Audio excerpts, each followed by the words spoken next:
오늘 우리가 함께 읽은 이 본문은 지난 시간에 한번 다루었던 내용입니다. 오늘 또 다시 한번 좀 다뤄야 될 내용이 또 이 안에 있어가지고 함께 보고자 하는데요. 지난 시간 우리는 이 같은 본문을 가지고 우리 교회 공동체가 항상 잊지 않고 살아가야 될 두 가지 영적 현실에 대해서 함께 좀 생각을 해보았습니다. 하나는 죄의 실상인 것이죠. 죄라는 것의 실체가 뭐고 그 특징이 뭔지를 좀 우리가 살피면서 그것을 항상 의식하며 살아가야 된다. 왜냐하면 그게 보이지 않는 것 같지만 계속해서 우리의 인생 가운데 또 신앙생활에 영향을 미치기 때문에 그것을 잘 인식하고 경계하고 이제 대항해야 한다라고 이렇게 말씀드렸습니다. 그리고 또 다른 한 가지는 뭡니까? 바로 하나님의 은혜입니다. 은혜의 실체죠. 죄의 실상이 분명하고 강력하게 영향을 미치는 것처럼 이 하나님의 은혜 역시 강력하고 그 죄보다 더 강력하고 크고 또 우리에게 더 큰 의미가 된다는 것을 함께 좀 생각해 봤습니다. 그렇게 좀 살고 있습니까? 네, 죄의 그런 실체와 은혜의 그런 실상을 아는 자로 우리가 살아갑니까? 이제 신자가 이 세상 사람들과 다른 게 이런 측면에 있는 것이죠. 여러분들 죄가 뭐라고 했습니까? 이 본문에서 드러난 이 죄의 실체를 말할 때 죄가 뭐라고 했습니까? 여호와 목전에서라고 이렇게 말하고 있는 이 말이 얘기해 주는 것처럼 이 죄는 하나님이 보실 때에 옳지 않은 어떤 것, 그렇죠? 하나님을 기준으로 하는 것을 죄라고 우리가 정의해야 한다고 이렇게 말씀드렸습니다. 사람들 눈에 그 기준에 따라서 옳고 그른 것이 죄로 규정되는 것이 아니라 하나님 앞에서 옳고 그른 것이 죄다. 이것이 성경이 규정하는 죄의 중요한 정의라고 말씀드렸어요. 그래서 달리 표현하면 죄는 인간을 향한 하나님의 뜻을 어기는 것입니다. 가장 쉽게 이제 십계명 같은 이 기준들을 어기는 것이겠죠. 이게 나의 죄에 대한 이해인가? 이걸 분명히 좀 해야 한다고 했습니다.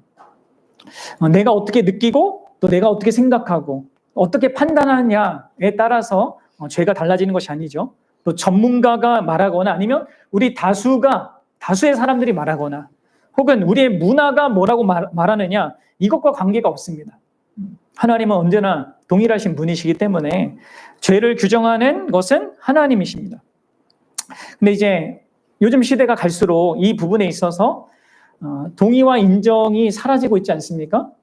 점점 사람들은 자기 자신이 어떻게 느끼는가, 내가 어떻게 생각하느냐가 죄를 규정한다고 이렇게 생각하는 분위기가 이제 일반화되고 있죠. 그래서 여러분들 이제는 이게 죄다 이렇게 말할 수가 없는 다 네 생각이지 하면서 그렇게 반발하는 그런 현실 우리가 마주하는데, 그래서 여러분들 세상이 이런 외적으로 많이 발전한 어떤 것을 갖지만 그럼에도 불구하고 왜 성경은 이 사람들이 타락해 간다라는 말을 하고 있는가, 이걸 잘 볼 수 있어야 됩니다. 외적으로 화려하고 편해지고 이런 게 중요한 게 아니에요. 그 실체인 죄가 그 실체를 이렇게 막 드러내고 있는데도 불구하고 이게 사람들이 아무렇지도 않게 생각하고 있는 이게 이제 그 문제인 것이죠. 그래서 이 부분을 우리 특별히 신자들은 경각심을 갖고 좀 생각을 해야 됩니다. 또 우리가 지난 시간 이러한 죄의 정의와 더불어서 한 가지 죄에 대한 중요한 특징을 살펴봤는데요. 그게 뭐였습니까? 바로 이 죄는 항상 속이는 그런 성향을 갖고 있다고 했죠. 그래서 오늘날처럼 누구나 다 이렇게 생각하니까 이게 죄가 더 이상 죄가 아니라고 다 생각하는 겁니다. 그렇죠? 주변 사람들이 너나 할 것 없이 죄 가운데 살면 더 이상 그것은 죄가 되지 않는 것. 그러니까 죄가 속이는 것이죠. 이스라엘 백성들이 이 40년 동안 블레셋에게 넘겨져서 그들의 압제를 받고 그들의 모든 것을 영향받으면서도 이들은 아무 문제의식을 느끼지 않고 있습니다. 그런 상태까지 처했단 말이에요. 이스라엘 백성들이. 이들은 이 블레셋의 압제에 적당히 타협하면서 그들의 어떤 죄악된 그 모든 요구들과 그런 문화들을 받아들이면서 이것은 어쩔 수 없는 거야 하면서 그런 적당한 타협 가운데 살아갔단 말이에요. 이처럼 여러분들 우리는 이렇게 죄는 이렇게 우리를 하여금 우리를 속이고 여러 가지 방식으로 합리화를 이렇게 시키게 한단 말이에요. 그래서 이런 것들을 좀 경계해야 됩니다. 우리를 속이니까 이 죄의 기만성인데 우리가 그렇지 않습니까? 탐욕적으로 자기가 돈을 추구하면서도 이렇게 얘기한다. 우리는 이렇게 합리화한단 말이에요. 나는 이걸 가족을 위해서 하는 거야. 아니면 나의 기본적인 경제적인 어떤 안정을 위해서 이렇게 하는 거야. 이렇게 합리화한단 말이에요. 이 거짓말을 하면서도 이것은 다른 사람이 하는 것에 비해는 아주 작은 거야. 아니면 이건 선의의 거짓말이야. 이렇게 해서 여러 가지 방식으로 합리화한단 말이에요. 그리고 오늘날 우리가 정치 세계에서도 보듯이 이렇게 겉으로 볼 때는 완전 뭔가 어떤 다른 세력에 대한 복수인데 이것을 자기는 정의를 위해서 한다. 이런 식으로 또 합리화하고 이렇게 한단 말이죠. 이게 이제 죄의 그런 속이는 기만성이라고 할 수 있는데 지난 시간에 제가 언급은 안 했지만 죄의 기만성의 가장 큰 문제는 뭡니까? 바로 그 죄가 이 죄의 결과를 그리고 죄의 심각성을 심각하게 축소한다는 데 있죠. 그 죄의 심각성 자체와 그 죄의 결과에 대해서 너무나 무감각하게 만든다는 게 이제 죄의 큰 또 속이는 그런 특징의 중요한 내용이기도 합니다. 죄가 하나님의 심판을 가져오고 영원한 지옥의 심판을 이게 막 대면하게 하는 그 끔찍한 것인데 그것이 아무것도 아닌 것처럼 그렇게 속입니다. 그래서 여러분들 우리가 이러한 이 죄의 영적 현실을 유념하며 살기 위해서는요, 진짜 깨어 있어야 되는데 우리 힘만으로는 할 수 없죠. 그래서 하나님께서 주신 게 있잖아요. 뭐예요? 하나님의 말씀과 하나님의 교회 공동체입니다. 그렇죠? 하나님의 말씀을 가까이 함으로 우리는 이 하나님이 규정하시는 이 죄에 대한 그 실체에 대해서 더 분명히 알아가야 되는 것입니다. 그리고 그것을 이길 수 있고 극복할 수 있도록 도움도 구해야 되죠. 하나님께. 말씀을 하나님께 나아가 깨닫고 도움을 구하는 것이 필요하고 또 이게 죄가 항상 속이기 때문에 나를 일깨워줄 그런 교회 공동체가 항상 필요한 겁니다. 이 두 가지가 필요하다는 사실을 말했었고 그것을 하나님께서 우리에게 오늘날 교회에게는 공급하고 있다는 것을 우리가 보았습니다. 이러한 죄의 실상과 함께 우리가 유념해야 될 영적 현실을 뭐라고 했습니까? 하나님의 은혜라고 했죠. 이 하나님의 은혜의 실체가 얼마나 복되고 영광스러운가를 우리는 이 또 사사기서에서 많이 봤는데 특히 이 삼손이 마지막 사사로 등장했던 이 시기에 이 하나님의 은혜는 더 찬란하게 빛납니다. 가장 이스라엘이 타락했던 시기였고 이 이스라엘을 위해 뽑힌 이 사사 삼손도 많은 문제를 갖고 있었기 때문에 더더욱이나 그 하나님의 은혜는 우리에게 큰 은혜를 이 하나님 말씀은 우리에게 큰 하나님의 은혜를 보여주는 것이죠. 이 맥락을 한번 생각해 보십시오. 이스라엘 백성들이 그렇게 타락해 있었고 그냥 자기 눈에 좋을 대로 이렇게 행동하고 블레셋에 대해서 그냥 타협하면서 그렇게 살고 있었을 때 하나님께서 이들을 어떻게 대하시는지 포기하십니까? 지금까지 내가 이렇게 해줬는데 너희들 이제 안 되겠다 하면서 이들을 포기하지 않습니다. 그렇죠? 그리고 어디에서부터 그 구원의 일을 시작하세요? 이스라엘 지파 가운데 단지파라고 하는 그 12지파 중에서도 가장 문제가 많은 이 지파 안에서부터 뭔가를 시작하신단 말이에요. 그리고 거기 안에서 이 마노아의 아내라고 이 불임의 문제를 갖고 있던 한 여인, 정말 어떤 이 가능성이라고는 기대할 것이라고는 없어 보이는 그 한 연약한 존재를 통해서 이 구원의 일을 시작하신단 말이에요. 그래서 우리는 하나님의 은혜가 뭔가 이것을 확인했습니다. 하나님의 은혜는 우리의 어떠함에 의하여서 또 우리가 내놓는 어떤 조건에 의하여서 우리에게 주어지는 것이 아닙니다. 성경 처음부터 끝까지 하나님의 은혜는 전적으로 하나님 자신으로부터 기인하는 그 하나님 자신의 사랑 때문에 주어지는 것입니다. 우리가 사랑받을 만해서 뭔가를 사랑해주면 앞으로 잘할 것 같아서 이렇게 하시는 것이 아니라 그 은혜는 오직 하나님 자신으로부터 오는 그 사랑 때문에 주어지는 것이고요. 그리고 그 은혜가 우리를 붙들고 우리를 살리는 것이죠. 그리고 그 은혜가 얼마나 우리의 모든 그 강력한 죄, 또 그 죄로 말미암는 우리의 어리석음과 우리의 모든 무감각함보다 더 크고 강력한지, 그것을 끊임없이 성경은 우리에게 보여주고 있는 것이고, 우리는 그 은혜의 실체를 이제 이 삼손 이야기를 통해서 계속 확인하게 될 것입니다. 그 여러분들, 우리가 오늘 이 시대에 이러한 하나님의 은혜를 경험하는 데 있어서도 앞서 얘기했던 그 죄의 실체를 경험하는 것과 결부해서 동일하게 이 두 가지가 필요한 것이죠. 하나님의 말씀이 필요하고요, 또 공동체가 필요합니다. 이거 풍성하게 누리는데도, 하나님의 은혜가 뭔지에 대한 이것을 분명히 알고 영위하는데도 하나님의 말씀이 필요하고, 그리고 이 하나님의 은혜를 함께 누리는 이 교회 공동체가 필요한 것이죠.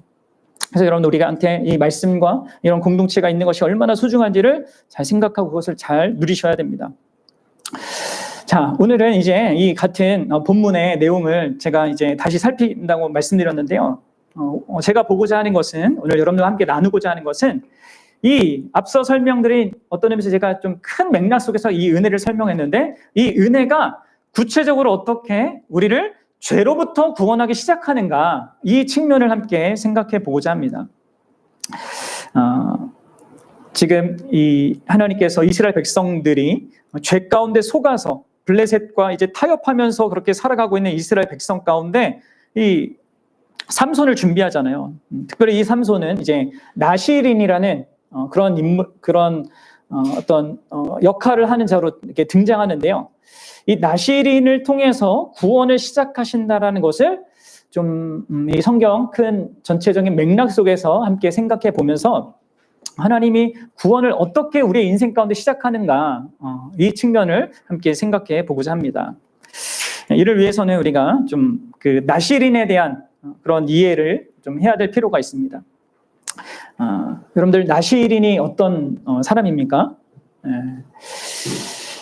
나실인이라는 이 단어는 받쳐지다 혹은 성별되다라는 뜻을 갖고 있는 그런 단어입니다. 이 단어가 어디에 등장하는지 아십니까? 민수기에 이제 나실인 서원이라는 것이 있거든요. 그러니까 민수기 6장에 묘사된 특별한 유형의 어떤 서원을 하는 사람, 이 사람을 나실인이라고 하거든요. 이 특별한 서원을 한 사람은요, 그 사람이 남자든 여자든 명시된 기간 동안에 스스로를 하나님께 구별시켰습니다. 하나님과 특별한 관계성 속에서 자기가 어떤 역할을 하는 것을 이 서원을 하거든요.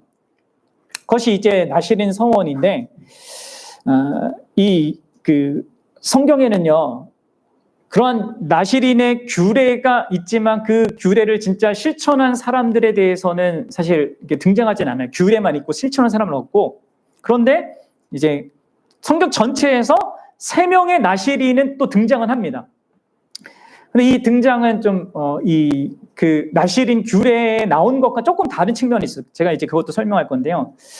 그 성경에 등장하는 3명의 나실인은 누구냐면 바로 삼손과 사무엘과 세례 요한입니다. 이 3사람은요, 다 평생 동안, 자기의 일생 동안 나실인이 된 그런 인물로 등장해요. 그리고 이제 사도행전 이제 18장에 가보면 바울이 머리를 깎았다라는 그런 언급이 나오는데, 이게 이제 나실인 서원하고 관계가 있다고 보는 그런 이 학자들이 이제 많거든요. 뭐 그렇게 생각한다면 이제 바울이 이제 한 일시적인 어떤 기간 동안에 나실인 서원을 했다라고 우리가 또 이해할 수는 있습니다. 근데 이렇게 바울처럼 한 사람은 이제 또 다른 인물로 등장하지 않고요. 제가 앞서 얘기했던 3사람, 삼손과 사무엘과 세례 요한은요, 나실인으로 등장하는데 평생 동안 나실인으로 등장합니다. 이게 왜 좀 생각을 하게 되냐면, 이 나실인은 사실은 그 평생직이 아닙니다. 그러니까 일시적으로 하나님 앞에 자기가 어떤 목적을 가지고 내가 하나님 앞에 서원하겠습니다 해가지고 일정한 기간 동안에만 그것을 하게 돼 있거든요. 근데 이제 그렇게 한 케이스가 이제 바울의 경우만 이렇게 등장하고 성경에는 그것을 실제로 한 사람이 등장하지 않는다는 겁니다. 그런데 이 삼손과 사무엘과 세례 요한은 독특하게 뱃속에서부터 나시린으로 이제 그 구별이 되거든요. 자, 민수기에 있는 이 나시린에 관한 규례를 보면 세 가지 기본 규정이 있습니다. 하나는 뭐냐면 나시린이 서원한 기간 동안에 머리를 자르지 말아야 합니다. 얼굴에 면도도 할 수 없습니다. 그리고 두 번째는 포도나무에서 나오는 것은 그 어떤 것도 먹거나 마시면 안 돼요. 그러니까 술이든 뭐 음식이든 뭐 과일이든 포도나무와 관련된 것은 이제 먹거나 마시면 안 됩니다. 그리고 세 번째로는 죽은 사람을 만지거나 가까이 해서는 안 됩니다. 이 기간 동안에. 특별히 가까운 친족이나 뭐 가족이라 할지라도 장례가 일어나도 가까이 할 수가 없습니다. 이게 이제 나시린이 가졌던 이제 규례인데 이것을 이제 천사가 4절과 5절에서 사실 삼손의 어머니에게 상기시켜 주는 것이죠. 그래서 여러분들 이러한 나시린에 관한 규례를 지키다가 규례를 어기면 어떻게 되냐? 그러면 이전까지 나시린으로 살았던 그 기간은 무효가 됩니다. 그래서 나시린 서약을 처음부터 다시 해야 합니다. 그리고 그때 머리를 다 밀고요. 그리고 다시 시작하게 되는 거예요. 그래서 삼손이 이제 나중에 머리가 자라는 것이 이제 그가 다시 시작하는 것을 의미하게 되는 거예요. 나시린의 그런 삶을. 그리고 나시린 서약이 끝날 때도 이제 머리를 밀게 되거든요. 어쨌든 이게 이제 나시린의 큰 이 규례인 겁니다. 이 나시린 서약의 내용을 보면 이게 일종의 그 제사장 서약과 유사하거든요. 그러니까 제사장이 하지 말아야 될 이 어떤 규정과 나시린이 하지 말아야 할 규정이 거의 같아요. 근데 다른 점이 뭐냐면 이 제사장은 뭡니까? 날 때부터 죽을 때까지 혈통에 따라서 그것도 혈통에 따라서 이제 정해진 거라면 나시린은 서원을 통해서 일시적으로 한 기간 동안에만 되었다가 기간이 다 차면 다시 원래 삶으로 돌아가는 것 그런 의미가 있었다는 것이죠. 근데 특이한 게 뭐라고요? 이 삼손과 사무엘과 세례 요한은 다 평생 엄마 뱃속에서부터 나시린으로 바쳐졌다는 거예요. 그리고 이 셋 모두 자기의 서원에 의하여서 나시린이 된 것도 아닙니다. 다 하나님의 선택과 부모의 서원에 의하여서 나시린이 됩니다. 그러니까 이 삼손과 이 사무엘이나 이 세례 요한 다 모두 뭔가 이 나시린 규례를 뛰어넘는 어떤 독특한 부분을 가진 자들로 등장하고 있는 겁니다. 그리고 여기에서 우리가 한 가지 흥미로운 부분을 발견하게 되는데요. 이 삼손과 사무엘과 세례 요한 모두 그들의 출생 이야기가 아주 길게 기록되고 있다는 거예요. 그리고 심지어 그 출생 이야기의 내용도 많이 유사합니다. 그렇죠? 이 세 사람 모두 다 출산하지 못하는 상태에 있는 그런 어머니에게서부터 나음을 받게 돼요. 또 이 셋 모두 다 천사의 메시지를 듣게 됩니다. 또 이 셋 모두 다 자녀가 무엇을 하게 될 거라는 이 사명까지 받아요. 그리고 이 셋 모두 다 이 부모들이 이걸 믿을 수 없는 어떤 것이라고 이렇게 반응을 한단 말이에요. 그리고 또 자녀들의 이름을 짓는 것도 이제 유사한 방식으로 하고 또 그 자녀들이 하나님의 은혜를 받는 모습도 또 동일하게 나온단 말이에요. 상당히 이게 의미가 있는 거죠. 성경 전체가 이렇게 있는 것이요. 이는요, 이 세 가지의 이 출생 이야기는 또 성경 전체의 맥락에서도 되게 주목할 내용이 되는데요. 여러분 성경 전체에서 이런 출생에 관련된 이야기가 몇 번 나오는지 아십니까? 총 7번 나와요. 구약과 신약 전체를 합해서. 그러니까 이 세 가지와 또 이제 창세기에서 3번 나옵니다. 기억하십니까? 창세기에서 누구죠? 출생 이야기, 막 길게 나오는 출생 이야기 누굽니까? 이삭. 그리고 야곱과 에서. 보통 이제 야곱에게 초점이 맞춰져 있긴 한데, 그리고 마지막으로 이제 이스라엘의 12아들입니다. 이렇게 구약에 이제 이렇게 3명, 2명, 그리고 신약의 세례 요한 이렇게 6번이죠. 그리고 마지막 누굽니까? 마지막으로 예수님입니다. 이게 출생 이야기가 총 7번 나오는 것이죠. 그러니까 여러분 창세기에 등장하는 이 세 번의 경우에는요, 이삭과 야곱 그리고 이스라엘의 12아들은 하나님께서 아브라함에게 약속하신, 그리고 그보단 더 앞서서 아담과 하와에게 약속하신 그 여자의 후손 있잖아요. 약속된 자녀. 그런 그 존재와 관련돼서 이렇게 중요한 국면에 이렇게 등장한 것입니다. 이 출생 이야기가. 그리고 삼손과 사무엘과 세례 요한은요, 일종의 구원자이자 한 시대를 마감하거나 시작하는 인물일 경우에 이러한 출생 이야기가 계속 등장한단 말이에요. 삼손을 통하여서 이제 사사 시대가 마무리되거든요. 그리고 사무엘을 통하여서 왕정 시대가 시작됩니다. 그리고 세례 요한을 통하여서 이제 구약 시대가 끝나잖아요. 그리고 뭐예요? 예수님을 통하여서 이제 새로운 신약 시대가 이제 시작하는데, 이제 예수님의 경우는 아주 독특한 겁니다. 그분은 이 모든 출생 이야기의 이제 절정이신 거죠. 그분은 약속된 자녀의 그 성취이시고요. 또 궁극적인 구원자이시고 또 새로운 시대를 시작하신 분으로 등장하는 거예요. 그래서 예수님의 이 탄생 이야기가 그 모든 내용이 앞선 모든 성경의 출생 이야기의 절정이 되는 겁니다. 그래서 이러한 모든 성경의 흐름 속에서 우리가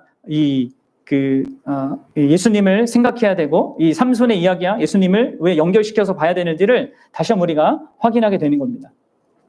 근데 여러분들, 여기서 이제 우리가 살피고 있는 삼손의 경우는요, 다른 누구보다 예수님의 출생뿐만 아니라 예수님의 생애와도 여러 일치점을 가지고 있습니다. 여러분들 삼손의 이야기를 많이 이렇게 보셨잖아요. 이렇게 뭐 이야기로도 듣고, 뭐 어렸을 때 주일학교에서도 경험하고, 뭐 TV로도 영화로도 우리가 보긴 했는데, 어떤 예수님과의 유사성을 많이 보게 됩니까? 생각해 보세요. 먼저는 하나님의 천사를 통해서 수태고지를 받죠. 아들을 낳을 것이다. 이러한 전언을 받게 됩니다. 그리고 두 번째로 두 사람 다 뭐요? 아주 놀라운 그 잉태를 경험하게 되죠. 불임이었던 한 여인이 삼손을 갖게 되고, 여기 마리아 같은 경우에는 아예 남자 없이, 그렇죠. 그래서 여러분 절정입니다. 예수님의 이 탄생. 남자 없이 아이를 갖게 되는 이 일을 경험하게 되고, 이 두 존재 모두 거룩한 어떤 삶과 구원에 대한 사명을 다 받아요. 그렇죠? 구원하기 시작하리라. 예수님은 자기 백성을 저들의 죄에서 구원하리라. 이런 약속을 받게 되고, 이 두 존재 모두 성령의 선물을 받습니다. 삼손도 성령의 그 임재를 경험하고, 예수님도 세례 받으실 때 성령을 받으신단 말이에요. 이 두 존재 모두 자기 백성에게 배척받습니다. 이제 이따가 살피겠지만 삼손도 자기 백성에게 이렇게 묶여서 블레셋에 넘겨진단 말이에요.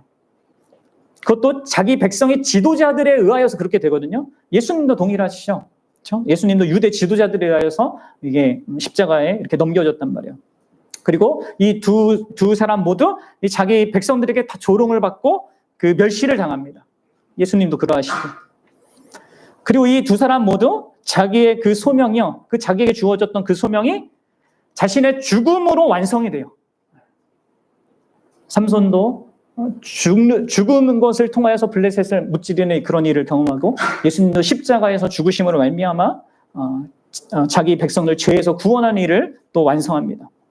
그리고 마지막으로 그 죽음으로 이 가장 결정적인 것을 이렇게 이제 무너뜨리고, 언젠가 완전히 실현될 그런 구원을 위한 토대를 놓게 되는 것입니다. 이 두 분 다 모두 다, 두 사람 모두 다.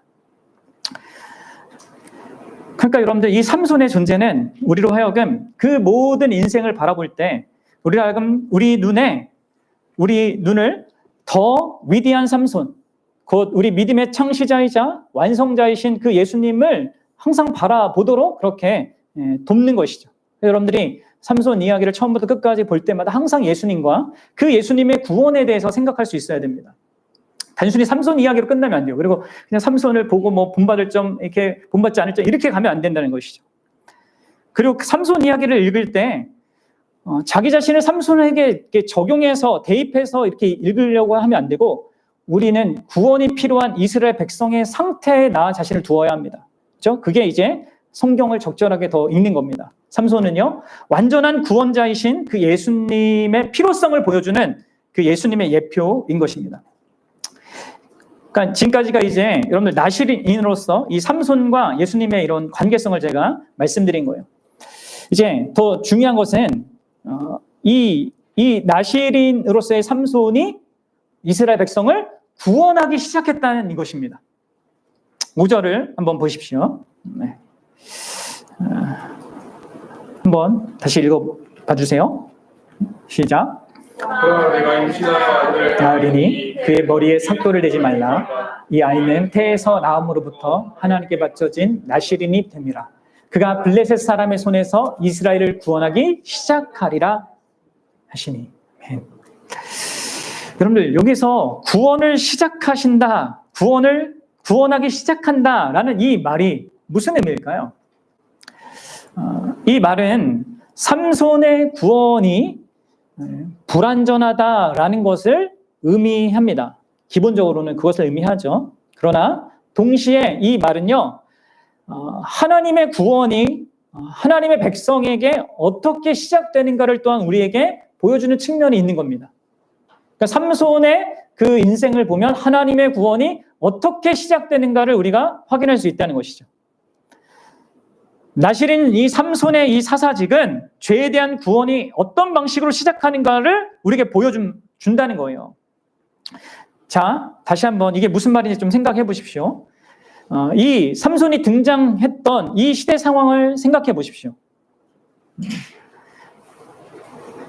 이 사사 시대의 최악의 최저점이라고 했죠. 이스라엘 백성들이 하양 나선형으로 타락해서 제일 그냥 밑바닥에 있는 그 상태. 그러니까 사사계에는 일종의 사이클이 있었잖아요. 뭐예요? 죄를 짓고, 죄를 지으면 하나님이 심판하시고, 심판하면 하나님, 그 이스라엘 백성들이 회개하거나 아니면 회개는 안 하더라도 막 도와달라고 부르짖거나, 그러면 하나님이 구원자를 보내죠. 이걸 계속 반복했단 말이에요. 그런데 삼손의 이야기는 뭐가 없어요? 부르짖는 것조차가 없단 말이에요. 그냥 그 하나님께서 이들의 죄 때문에 보낸 이스라엘 그 블레셋에 이들이 그냥 결탁하고 타협하여서 그 아래서 그냥 살아가고 있는 겁니다. 자기의 죄도 그대로 갖고 있고 또 세상을 대표한 이 블레셋과 결탁해서 더 이상 구원의 필요성조차 느끼지 못하고 있었던, 그리고 그냥 죄 가운데 살고 있는, 자기 마음대로 죄를 규정하고 죄를 여러 이유로 합리화하는 그런 방식 속에서 있었단 말이에요. 그러니까 전혀 구원을 받아야 될 그 필요성도 느끼지 못하는 그런 자들이었단 말이에요. 근데 그런 자들에게 구원이 어떻게 시작되는 겁니까? 그들에게 시작돼야 될 구원은 어떤 구원일까요? 뭐겠습니까? 그것은 바로 구원의 시작은, 이 삼손이 시작한 구원의 시작은 바로 죄에 대한 잃어버린 적개심의 회복입니다. 죄에 대한 잃어버린 적개심의 회복이라는 것이죠. 삼손의 역할이 바로 이겁니다. 구원의 그 시작으로 삼손이 감당하는 그 일이 바로 이건 것이죠. 이스라엘 백성으로 하여금 죄에 대해 무감각해 있는 이 자들에게 죄에 대한 이 적개심을 다시 일으키는 것 있잖아요. 이게 삼손의 중요한 역할이었다는 거예요. 사랑하는 여러분, 이 창세기 3장에 사람이 죄와 결탁하고 사탄과 결탁한 일이 나오지 않습니까? 그로 인하여서 이 인류가 이제 파국에 치닫게 되었을 때 하나님은 죄와 사탄과 함께 멸망할 인간인데 그들을 구원하기 위하여서 이런 약속을 전하신 적이 있습니다. 창세기 이제 3장 15절인데 이렇게 말하고 있죠. 잘 들어보세요. 내가 너로 여자와 원수가 되게 하고 내 후손도 여자의 후손과 원수가 되게 하리니. 하나님께서 뭘 약속하고 계십니까? 구원자에 대한 이야기를 하지만 그 전에 뭘 하시냐면 원수가 되게 하겠다라고 이렇게 얘기한다면 뭐 하고요? 사탄과. 그리고 사탄과 원수가 되게 한다는 것은 무슨 의미입니까? 죄에 대해서도 그런 적개심을 갖겠다는 것도 포함되는 것입니다. 죄를 조장하고 이용하는 이 사탄과 여자 후손의 사이에 적개심이 있을 것을 말씀하신 것이고, 이것은 죄에 대한 적개심도 함께 내포하여 하는 말씀으로 이렇게 이해될 수 있는 것이죠. 여러분들, 그리고 이 약속이 여기 삼손을 통하여서 부분적으로 우리에게 성취되는 것을 보여주는 것입니다. 그러니까 지금 하나님은 삼손을 통해 원수 블레셋과 이스라엘의 대적인 이 블레셋과 야합한 이스라엘 사이에 적개심을 두는 것입니다. 서로 원수가 되게 하는 것이죠. 서로 같이 있지 못하게 만드는 겁니다. 삼손의 이 활동을 통해서, 삼손의 아주 이 엉뚱한 이 활동을 통해서 서로 그냥 아무 문제 없이 잘 있었던 이 이스라엘과 이 블레셋이 문제를 가질 수밖에 없게끔 만드는 거예요. 삼손 때문에 이스라엘 백성은 평화롭게 지내고 있던 그런 자기의 현실을 이렇게 위협당하는 것을 느낍니다. 그래서 불안을 느끼거든요. 우리 사사기 15장으로 한번 가보도록 하겠습니다. 사사기 15장 9절부터 16절인데 화면이 안 나오는데요. 사사기 15장 9절부터 성경 한번 찾아보세요. 9절부터 16절 시작. 이에 블레셋 사람들이 올라와 유다의 진을 치고 레이에 가득한지라. 유다 사람들이 이르되 너희가 어찌하여 올라와서 우리를 치느냐. 그들이 대답하되 우리가 올라온 것은 삼손을 결박하여 그가 우리에게 행한 대로 그에게 행하려 함이로다. 그러니까 여기가 지금 블레셋 사람들이 유다에게 막 이렇게 전쟁을 하려고 올라오는 것입니다. 근데 유다 사람들이 막 놀라는 거죠. 왜 우리를 치냐? 우리가 뭘 했다고? 그러자 이제 삼손 때문에 그렇다 얘기해요. 11절에 유다 사람 3,000명이 에단 바위 틈에 내려가서 삼손에게 이르되 너는 블레셋 사람이 우리를 다스리는 줄을 알지 못하느냐? 내가 어찌하여 우리에게 이같이 행하였느냐 하니 삼손이 그들에게 이르되 그들이 내게 행한 대로 나도 그들에게 행하였노라 하니라. 그러니까 우리를 다스리고 있는 왜 블레셋을 화나게 해가지고 이렇게 이러한 지경을 만들었냐 하면서 이 유다 사람들이 누구예요? 삼손에게 지금 뭐라고 하고 있는 거예요. 그래서 12절에 보면 왜 삼손에게 이르되 우리가 너를 결박하여 블레셋 사람의 손에 넘겨주려고 내려왔노라 하니 삼손이 그들에게 이르되 너희가 나를 치지 아니하겠다고 내게 맹세하라. 이어서 그들이 삼손에게 말하여 이르되 아니라 우리가 다만 너를 단단히 결박하여 그들의 손에 넘겨줄 뿐이요 우리가 결단코 너를 죽이지 아니하려 하고 새 밧줄 둘로 결박하고 바위 틈에서 그를 끌어내리라 내리라. 이런 식으로 해서 이제 삼손이 이게 넘어가게 된단 말이에요. 그러니까 삼손은요 이전 사사들처럼 이스라엘과 함께 그들의 지원을 받아 원수인 이 대적들과 싸우는 것이 아니라 오히려 이스라엘에게, 그것도 이스라엘 지파 중에 유다 지파지 않습니까? 가장 강력한 지파인데 여기에 이 강력한 유다 지파한테 구박받는 위치에 있는 거예요. 그래서 이 유다 지파 사람들이 이 문지야 삼손을 결박해서 넘겨주고, 근데 이제 삼손은 어떻게 됩니까? 그 결박을 끊고 나귀 턱뼈를 가지고 또 블레셋을 막 1,000명을 죽인단 말이에요. 그래서 이 블레셋과 이스라엘의 관계가 더 망가져요. 그러니까 이스라엘, 유다는 계속 블레셋과 평화롭게 잘 지내고 싶은데 계속 삼손이 이렇게 들쑤시고 다니는 겁니다. 그래서 삼손이 눈의 가시와 같은 존재가 된 것이죠. 근데 여러분, 바로 이러한 방식으로 하나님 놀랍게도 이 눈의 가시 같은 이 삼손을 통해서 이스라엘을 구원하기 시작하시는 거예요. 그래서 여러분들, 삼손 시대가 지나가고 사무엘 시대가 되면요, 우리는 블레셋과 이스라엘이 철천지 원수가 되어서 서로 대적하고 있는 상황을 마주하게 되는 거예요. 그래서 나중에 다윗과 골리앗도 싸우게 되고, 그렇죠? 다윗이 나중에 이제 완전 이제 블레셋을 정복하게 되는 그런 데까지 이르게 되는데, 사무엘상 4장 2절을 보면 이렇게 나오죠. 이스라엘은 나가서 블레셋 사람들과 싸우려고 에베네스를 곁에 진치고 블레셋 사람들은 아벡에 진쳤더니 블레셋 사람들이 이스라엘에 대하여 전열을 벌였더라. 그러니까 여기서 이제 이스라엘 백성들이 지긴 하지만 이전에는 싸울 생각도 없었단 말이에요. 근데 이제 여기서는 뭐예요? 비록 지는 입장에 있고 또 여기에서 이제 대처하는 것도 이제 하나님 백성답지 못한 방식으로 하긴 하지만 적어도 싸우기 시작한단 말이죠. 이게 여러분들 구원의 시작입니다. 죄로부터 우리를 구원하기 위해서 하나님이 하시는 구원의 시작이 뭐냐? 바로 뭐예요? 우리가 스스로 속았고 타협했던 죄를 죄로 보고 죄에 대한 그 적개심을 회복하는 겁니다. 그렇습니다. 하나님의 구원의 시작은요, 바로 여기에 있는 것입니다. 이게 있는 것입니다. 죄와 그 죄를 조장하는 사탄과 그 세상에 대한 적개심을 회복하는 것이죠. 그리고 여러분, 이 구원의 시작은요, 나중에 그 구원의 완성과 성취로 이어지는데 그것은 이어지는 이야기를 통해서 되는 겁니다. 하나님이 세우신 왕 다윗을 통해서 하나님이 그들의 왕이 되심으로 말미암아 이제 그 구원의 어떤 의미에서 성취와 완성이 이루어지는 거거든요.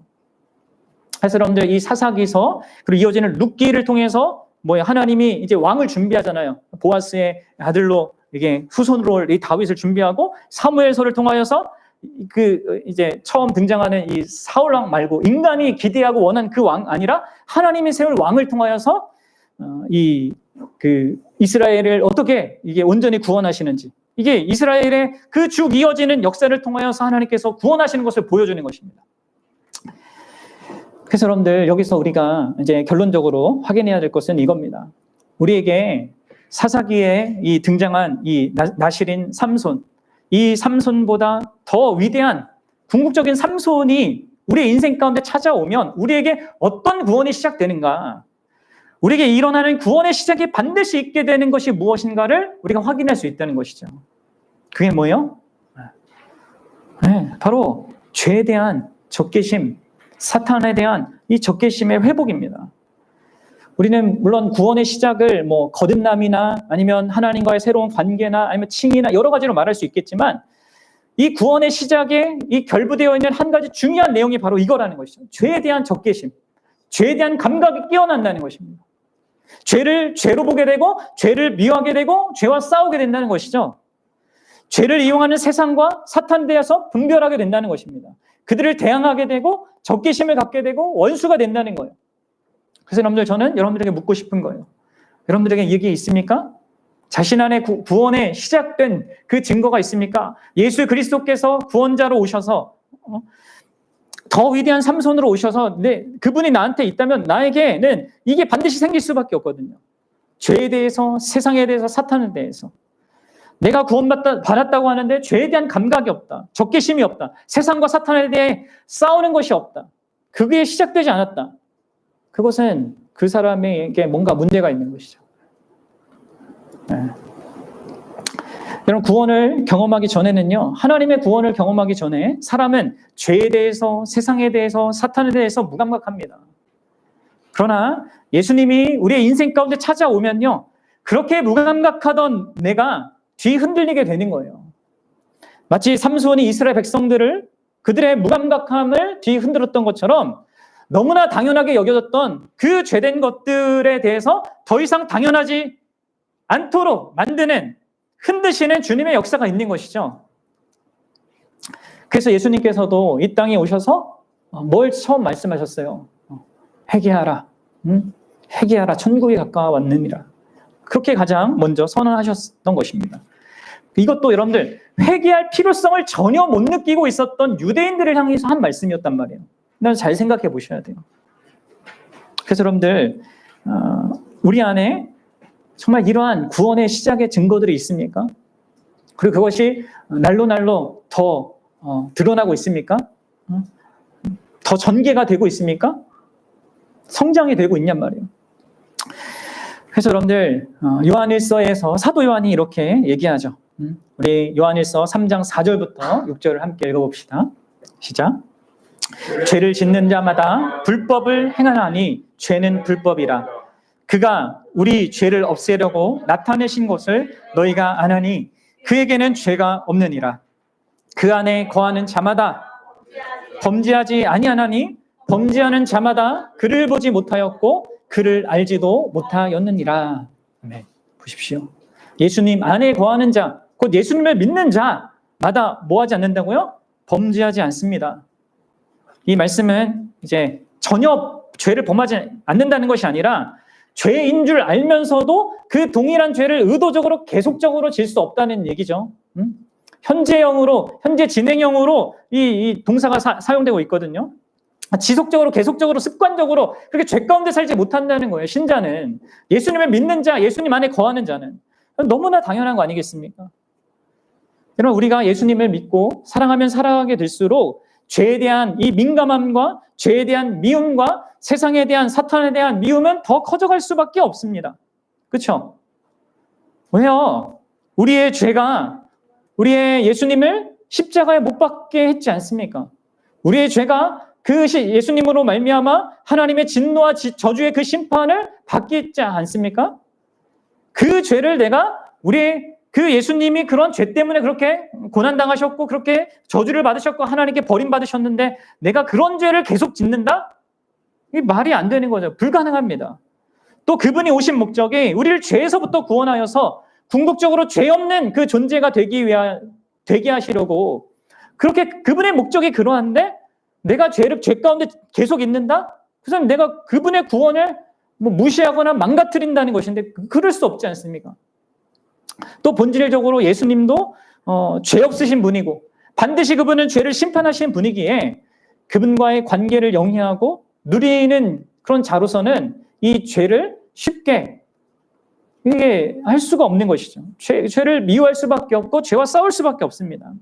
그래서 예수님을 믿고 사랑하면 사랑할수록 죄에 대한 그런 민감함이 생기고 더 이상 가볍게 여기지 않고 또 죄를 범할 때에도 진심으로 회개하고자 하는 그런 마음이 커지게 되는 것이죠. 그래서 여러분들 어떤 의미에서 이 삼손은 이 엉뚱한 방식으로 죄에 대한 이 적개심을 백성 안에 일으켰다면 더 위대한 예수님은 진짜 우리 안에 거룩한 사랑을 주셔서 그것 가운데서 이 죄에 대한 이 적개심을 갖고 우리가 살아가며 싸우며 나아가도록 하시는 것이죠. 그래서 여러분들 이 마틴 루터는 예수님께서 회개하라고 하신 이 명령이 일시적인 단회적인 회개가 아니라 평생 동안 신자에게 계속되는 전반적인 삶의 과정이라 이렇게 이야기를 했단 말이에요. 이 회개는 그런 거라고 했죠. 날마다 회개해야 되는 것이 신자는. 날마다 회개하게 되는 것입니다. 그리고 날마다 더 깊이 회개하게 됩니다. 우리의 믿음이 성장하면 성장할수록 우리는 더 깊은 회개를 경험하게 되고 그러는 것 가운데 더 온전히 주님을 따라가게 됩니다. 왜 그렇게 되겠습니까? 왜냐하면 여러분들 죄가 우리 삶에 영향을 미치지 않은 부분이 없습니다. 그러기에 여러분들 우리는 우리 삶의 모든 부분에서 죄의 이 영향을 파악하게 되는 겁니다. 그분으로 말미암아.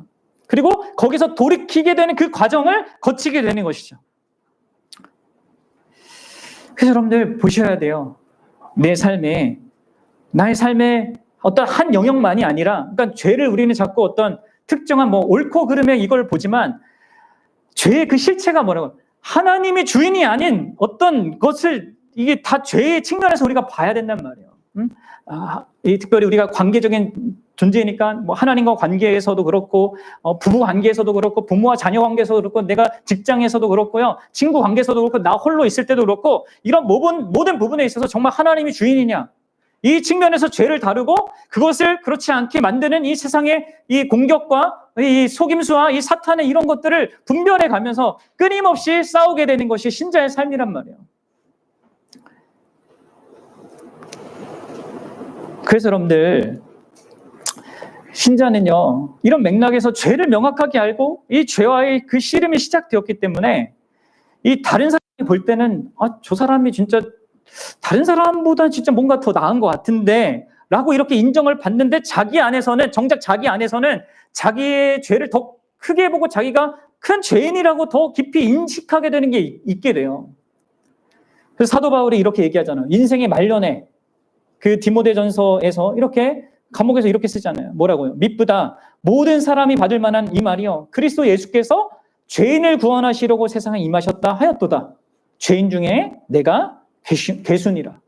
그럼 사도 바울만큼 정말 위대한 기독교의 업적을 남긴 사람이 어디 있습니까? 교회를 얼마나 많이 세웠고 수많은 사람들을 구원하는 일에 얼마나 큰 역할을 했어요. 근데 그가 뭐라고 해요? 현재적으로 내가 과거에 죄인이었다, 괴수였다가 아닙니다. 현재적으로 내가 죄인 중에 괴수라고 보고 있단 말이에요. 그게 뭡니까? 자기의 죄의 그 실체를요, 정확하게, 명확하게 보고 있는 겁니다.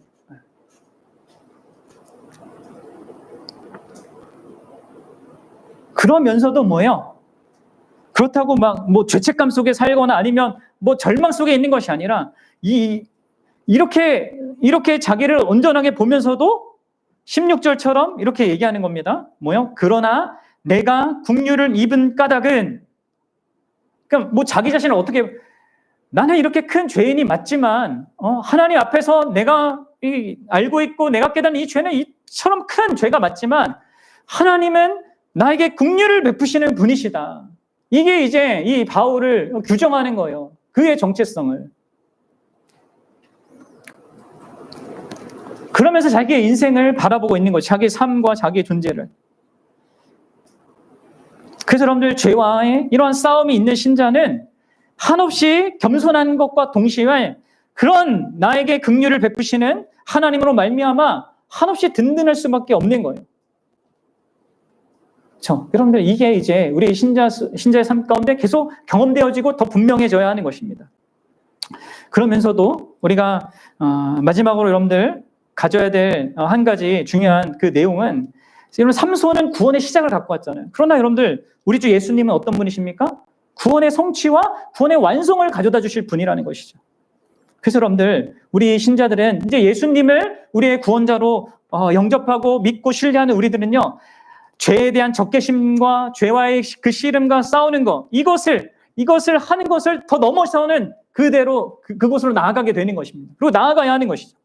더 하나님이 기뻐하시는 일을 향하여서 힘쓰고 거룩한 삶을 향해서 적극적으로 나아가는 자들이 되는 것입니다. 그래서 요한일서 3장 3절처럼 이런 자들이 되는 것이죠. 주를 향하여 이 소망을 가진 다마다 그의 깨끗하심과 같이 자기를 깨끗하게 하느니라. 적극적으로 하나님의 말씀에 대하여서 그냥 죄와의 싸움을 뛰어넘어 정말 하나님이 원하시는 것을 향하여서 더 적극적으로 나아가는, 순종하는 그 삶을 살아가게 되는 것입니다. 예수님도 너희가 나를 사랑하면 나의 계명을 지키리라, 이렇게 말씀하셨어요. 사랑하는 여러분, 이게 신자의 구원의 시작이고 이 과정이고요. 이제 완성의 때는 어떤 때예요? 우리가 이 죄의 모든 씨름을 완전히 이제 벗게 되는 그날을 갖게 되는 것입니다. 그날을 누가 주신다고요? 우리 주 예수 그리스도께서 주시는 겁니다. 이런 과정을 시작하셨고요. 그것을 이루어 가시는 분이 주님이시고요. 그리고 그것을 완성하실 분도 주님이세요. 사랑하는 여러분, 우리는 삼손보다 더 위대한 삼손, 궁극의 삼손이신 이 예수님을 통해 구원의 시작을 맛보았고 그 성취를 경험하는 과정 중에 있고 그 완성을 반드시 소유하게 될 사람들입니다. 이것을 기억하십시오. 여러분들, 우리가 적개심을 갖고 싸워야 될 대적들 너무나 강력합니다. 죄와 세상과 사탄, 우리보다 더 강하잖아요. 하지만 여러분들, 우리에게는 정말 더 크신 분이 계셔요. 그렇죠? 예수님이 계시단 말이에요. 그리고 우리가 순종해야 될 하나님의 말씀, 이거 너무 크게 보이잖아요. 근데 여러분들, 우리 옆에 또 이 예수님이 계셔요. 그래서 여러분, 우리가 할 수 있는 겁니다. 또 계속 나아갈 수 있는 것입니다. 이 예수님 때문에, 그분이 보내주신 성령님 때문에. 그래서 저와 여러분들이 날마다 우리가 그분을 바라보면서 그분을 힘입어서 죄와 싸우고 또 모든 우리의 삶 가운데 주의 말씀에 순종하는 데 힘쓰는 그런 우리가 되길 바랍니다. 그렇게 하면서 한 걸음 한 걸음 나아갈 수 있길 바랍니다. 그리고 이 구원을 완성시키실 그분을 소망할 수 있길 바랍니다.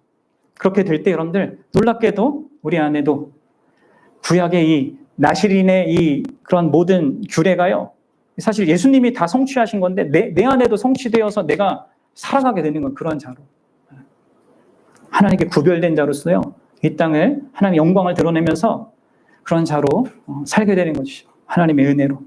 저와 여러분들이, 우리 교회가 그럴 수 있길 바라요. 함께 기도하겠습니다.